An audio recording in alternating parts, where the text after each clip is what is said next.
Saya ingin berkongsi sedikit pandangan mengenai beberapa isu berhubung pengurusan darurat di negara ini. Sejak mutakhir ini ada beberapa pihak yang mengemukakan pelbagai pandangan tentang bagaimana negara kita patut diurus dalam menghadapi pandemik COVID-19. Ada yang mencadangkan supaya ke bawah Duli Yang Maha Mulia Sri Paduka Baginda Yang di-Pertuan Agong menubuhkan Majlis Gerakan Negara atau Mageran yang mempunyai kuasa penuh untuk mentadbir negara seperti mana yang dilaksanakan semasa proklamasi darurat tahun 1969 dahulu. Saudara-saudari, apakah yang dimaksudkan dengan Mageran?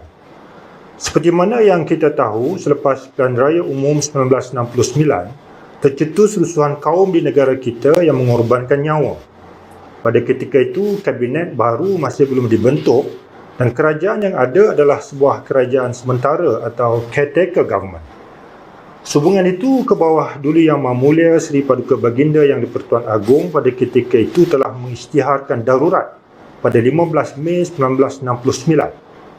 Semasa perisytiharan darurat tersebut, Yang di-Pertuan Agong telah memasyurkan Ordinan Nombor 2 Kuasa-Kuasa Perlu Darurat 1969 yang berkuat kuasa pada 16 Mei 1969. Ordinan Nombor 2 tersebut memperuntukkan bahawa kuasa pemerintahan bagi Malaysia di bawah Perkara 39 Perlembagaan Persekutuan dan segala kuasa yang diberi kepada Yang di-Pertuan Agong diwakilkan kepada pengarah gerakan yang ditetapkan oleh Yang di-Pertuan Agong, dan Perkara 40 Perlembagaan Persekutuan iaitu mengenai Yang di-Pertuan Agong bertindak mengikut nasihat Perdana Menteri atau Kabinet adalah tidak terpakai kepadanya. Dalam menjalankan kuasanya di bawah Ordinan Nombor 2, pengarah gerakan dibantu oleh Majlis Gerakan Negara yang anggotanya dilantik oleh pengarah gerakan menurut budi bicaranya yang mutlak. Pengarah gerakan juga mempunyai kuasa mutlak untuk melantik ahli jawatan kuasa gerakan negeri di setiap negeri dan jawatan kuasa gerakan daerah dalam setiap kawasan atau daerah pentadbiran setiap negeri. Manakala jawatan kuasa tersebut hendaklah menjalankan tugas yang diarahkan dan melaksanakan dasar yang dibuat oleh pengarah gerakan. Jadi berdasarkan Seksyen 2 Ordinan Nombor 2 tersebut, Yang di-Pertuan Agong pada 17 Mei 1969 telah melantik Timbalan Perdana Menteri pada masa itu, iaitu Yang Amat Berhormat Allahyarham Tun Haji Abdul Razak bin Datuk Hussein sebagai pengarah gerakan. Kuasa pemerintahan dan eksekutif mutlak telah diberikan kepada pengarah gerakan dan Mageran. Saudara dan saudari yang saya hormati sekalian, keadaan yang kita hadapi pada masa ini amat jauh berbeza dengan situasi pada tahun 1969. Pertamanya, kita tidak berhadapan dengan darurat keselamatan tetapi darurat kesihatan. Keduanya, kita telah ada kabinet yang sedang berfungsi. We have a working and functioning cabinet. Kabinet bersidang pada setiap hari Rabu dan banyak keputusan dibuat bukan sahaja mengenai pandemik COVID-19 tetapi juga mengenai pentadbiran negara, pengurusan ekonomi, kebajikan rakyat, kewangan, keselamatan, pertahanan, pendidikan, hubungan antarabangsa dan lain-lain perkara yang berkaitan dengan pengurusan dan pentadbiran negara secara keseluruhannya. Ketiga, kerajaan juga telah ada beberapa mekanisme khusus untuk menangani pandemik COVID-19. Pertamanya ialah sidang khas Majlis Keselamatan Negara mengenai pengurusan COVID-19 yang bersidang sekurang-kurangnya 2 kali seminggu. Sidang ini dipengerusikan oleh Yang Amat Berhormat Perdana Menteri dan dihadiri oleh menteri-menteri yang berkaitan, menteri-menteri besar dan ketua-ketua menteri yang mewakili kerajaan-kerajaan negeri, ketua setiausaha negara, peguam negara, panglima Angkatan Tentera, ketua polis negara, ketua pengarah kesihatan dan ketua-ketua agensi kerajaan yang berkaitan. Antara agenda tetap sidang ini ialah pembentangan mengenai situasi terkini pandemik COVID-19 oleh ketua pengarah kesihatan. Dan keputusan-keputusan penting dibuat berdasarkan data dan fakta yang dibentangkan.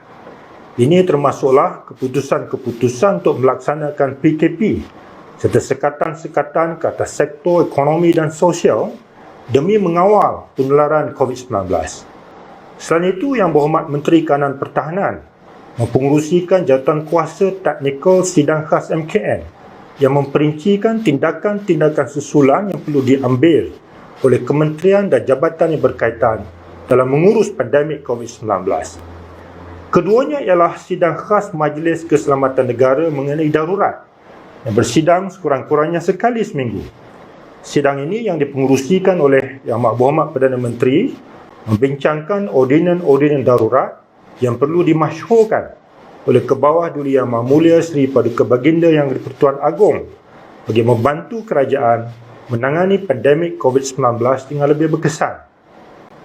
Ketiganya ialah jawatan kuasa khas jaminan akses bekalan vaksin yang dipengerusikan secara bersama oleh Yang Berhormat Menteri Kesihatan dan Yang Berhormat Menteri Sains, Teknologi dan Inovasi yang bertanggungjawab merancang dan melaksanakan program imunisasi COVID-19 kebangsaan. Alhamdulillah, setakat ini jumlah harian dos vaksin yang disuntik telah melebihi 100,000 dos sehari, dengan jumlah tertinggi setakat ini sebanyak 151,000 dos. InsyaAllah, dengan bekalan vaksin yang lebih banyak diterima oleh negara kita, jumlah vaksinasi harian akan meningkat kepada lebih 200,000 dos sehari dalam masa terdekat dan kita akan berjaya mencapai immunity kelompok atau herd immunity sebelum akhir tahun ini. Mencapai herd immunity melalui vaksinasi adalah jalan keluar kita yang paling penting daripada pandemik COVID-19 ini. Saudara-saudari, kerajaan pada hari ini telah pun mempunyai mekanisme yang bersesuaian untuk mengurus darurat, iaitu satu bentuk darurat kesihatan, bukan darurat keselamatan. Desaan kepada Kebawah Duli Yang Maha Mulia Seri Paduka Baginda Yang di-Pertuan Agong untuk mewujudkan sebuah badan yang berkuasa mutlak seperti Mageran bukanlah satu langkah yang sesuai. Ini adalah satu langkah ke belakang yang akan merencatkan perancangan kerajaan dan segala usaha penjawat awam, para frontliners, pihak industri dan rakyat seluruhnya untuk memulihkan negara daripada krisis kesihatan dan ekonomi yang sedang kita hadapi pada masa ini. Yang Amat Berhormat Perdana Menteri ketika membuat pengumuman mengenai pelaksanaan darurat 2021 juga menegaskan bahawa perisytiharan darurat oleh Kebawah Duli Yang Maha Mulia Seri Paduka Baginda Yang di-Pertuan Agong bukan bermakna negara kita berada di bawah pentadbiran yang berkuasa mutlak seperti pemerintahan ala tentera. Kerajaan sivil atau civilian government masih berfungsi. Ciri civilian government ini mestilah dipertahankan sepanjang tempoh darurat berkuat kuasa. Perlu juga diingat, kerajaan bukan sahaja sedang mengurus pandemik, tetapi mengurus kebajikan dan kehidupan rakyat. Pelbagai kementerian dan jabatan sedang berfungsi untuk menyampaikan pelbagai bentuk bantuan kepada rakyat. Ini termasuk pakej-pakej rangsangan ekonomi dan bantuan kewangan yang telah diumumkan oleh kerajaan. Yang terbaru ialah Permekasa Plus yang bernilai 40 bilion ringgit dengan suntikan fiskal berjumlah 5 bilion ringgit. Penyampaian bantuan-bantuan ini mesti diteruskan oleh kementerian dan agensi yang berkaitan yang berfungsi di bawah pentadbiran sivil tanpa gangguan oleh mana-mana pihak yang berkuasa mutlak. Kita memang berharap agar keadaan akan kembali pulih seperti sedia kala.